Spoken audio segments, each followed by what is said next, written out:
ప్రతిజ్ఞాబద్ధంగా మరి ఆయన ప్రమాణం చేసి హోమ్ మినిస్టర్గా మరి పార్లమెంట్లో వ్యంగ్యంగా డాక్టర్ బాబాసాహెబ్ అంబేద్కర్ గారిని అవమానపరిచిండ్రు కాబట్టి దళిత, బీసీ, మైనార్టీ అన్ని సంఘాలు, ఎస్టీ సంఘాలు కూడా మరి ఈరోజు పెద్ద ఎత్తున అమిత్ షా గారికి మరి హోమ్ మినిస్టర్ గారి యొక్క దిష్టి బొమ్మను దగ్ధం చేయడం జరిగింది.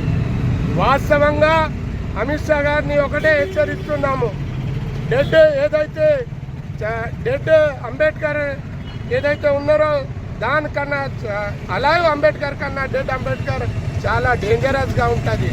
మీరు ఒకవేళ మీ యొక్క స్టేట్మెంట్ని వాపసు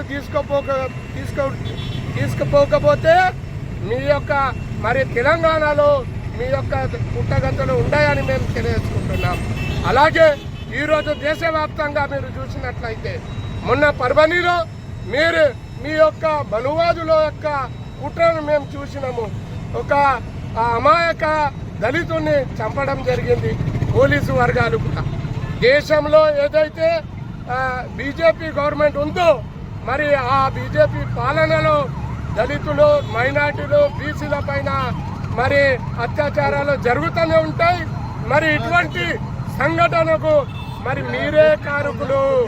నిన్న ఏదైతే పార్లమెంట్ లో జరిగినటువంటి మీరు వ్యంగ్యంగా మాట్లాడిన ఖబర్దార్ అమిత్ షా గారు, మేము కూడా దళిత, ఎస్సీ, ఎస్టీ, బీసీ, మైనార్టీ సంఘాలు అందరూ కూడా ఏకమై మరి రాబోయే రోజుల్లో మీరు ఇంత స్టేట్మెంట్ వాపసు తీసుకోపోతే మేము జిల్లా వ్యాప్తంగా, రాష్ట్ర వ్యాప్తంగా కూడా బంద్ కాల్ఫర్ చేయడానికి కూడా మేమందరం సిద్ధంగా ఉన్నాము.